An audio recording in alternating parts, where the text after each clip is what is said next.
LSTM or Long Short Term Memory Network is an advanced RNN and it is capable of handling the vanishing gradient problem.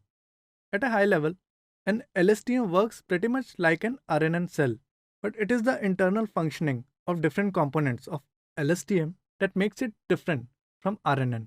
So this is an LSTM cell, and using this cell, we will understand how LSTM functions. As you can see, it has three parts: 1, 2, and 3. Each part performs a different function. In the first part, it chooses which information from the previous time step is irrelevant and can be forgotten. In the second part, the cell tries to learn new information from the input to this cell. And in the third part, the cell passes the final updated information from the current time step to the next. And these three parts are known as gates. The first one is the forget gate, the second one is the input gate, and the third one is the output gate. Just like in a simple RNN, here also we have hidden state. HT-1 is the hidden state from the previous time step, and HT is the current time step hidden state. In addition, we also have a cell state in LSTM, CT-1 and CT. It carries the information along all the time steps in the network. We will talk more about the role of cell state later in the video. So the hidden states can be considered as the short-term memory of the network and the cell state as the long-term memory of the network. Now let's take an example to see how LSTM actually works. Let's say that we have two sentences separated by a full stop. The first sentence is, Bob is a nice person.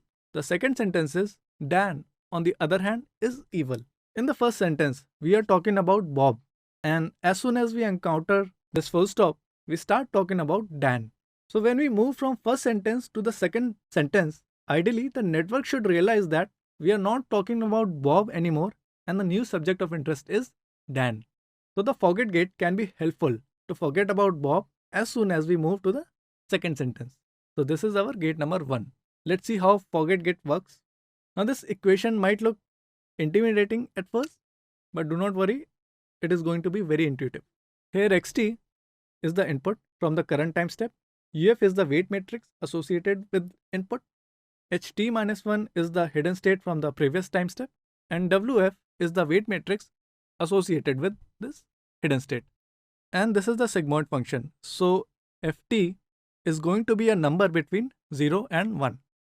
The output ft is then multiplied by the previous time step cell state, that is ct-1. If ft is 0, this product will also be 0. So it means forget everything from the past. If ft is 1, then this product will be equal to ct-1. That is the previous time step cell state. So suppose our LSTM network has gone through the first sentence word by word, then the cell state ct-1 contains information about this first sentence, where Bob was the subject of interest. Now at the next time step, we get a new token, that is the token Dan. That is represented by the product of xt and uf. Now based on the input and previous hidden state, ht-1, only a certain percentage of the information on the cell state will be kept. So ideally, the network now should start to forget about Bob. Now let's take another example. Again, we have two sentences here. The first sentence is, Bob knows swimming. And the second sentence is, he told me over the phone that he had served the Navy for 4 long years.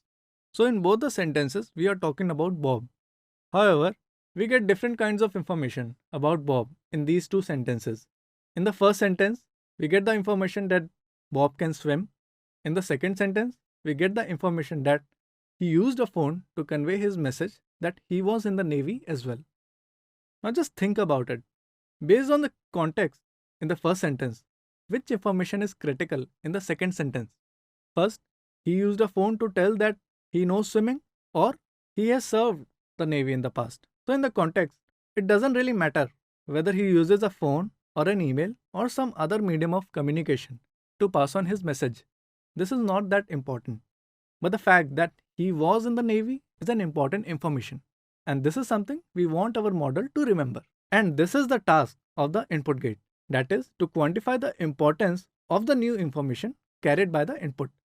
This is the equation of the input gate, pretty much identical to the equation used for the forget gate, except for the weight matrix. Here we have ui and its output also lies between 0 and 1 because of this sigmoid function. Here in the second sentence, we have two competing pieces of information. One is about usage of a phone and the other is about serving the navy. Now the information to be added to the cell state is a function of the hidden state ht-1 and xt. And note that the activation function here is tan h, and the output of a tan h function can vary from -1 to 1. Hence, if nt is negative, it will be subtracted from the cell state ct-1. And if nt is positive, then it will be an addition to the long-term memory, that is the cell state. However, nt won't be directly added to the cell state. The updated cell state ct is the sum of the fractions of the current cell state ct-1 and the new information nt, and the magnitude of these fractions are determined by ft from the forget gate and it from the input gate. Hence, the contribution of the information about serving the navy is likely to be higher in the cell state or the long-term memory. Now consider this sentence. Bob single-handedly fought the enemy and died for his country. For his contributions, brave blank. So in this task, we have to complete the second sentence. Now the minute we see the word brave, we know that we are talking about a person. This is our hint. And in the sentence, we know that only Bob can be brave. We cannot say enemy is brave or country is brave. So based on the current expectation, we need to give a relevant word as output. And this is the function of the output gate, which is our gate number 3. So here is the equation of the output gate. It is also pretty much similar to those of the previous two gates. And its value will also lie between 0 and 1 because of this sigmoid function. Now to obtain hidden state ht, we will multiply the output ot by tan h of the updated cell state, that is ct. It turns out that the hidden state of the current time step is a fraction of the long-term memory or the cell state, this part. Now if you wish to extract the output from this time step, then you can simply feed the hidden state ht to a softmax layer, and the token with the maximum score is the output or the next word prediction. Now this is a more intuitive diagram of an LSTM cell. These are the inputs xt-1, xt, xt+1 at different time steps. This is the cell state, alright, and this is the forget gate, and this part over here is the input gate. You can see here that output of sigmoid controls the output of this tan h function, and this is the output gate. Over here you can see the hidden state ht branching out of it. So this diagram was taken from a very good blog on LSTM. I urge you all to go through that blog and you will find that in the resource section below. So now we have covered LSTM.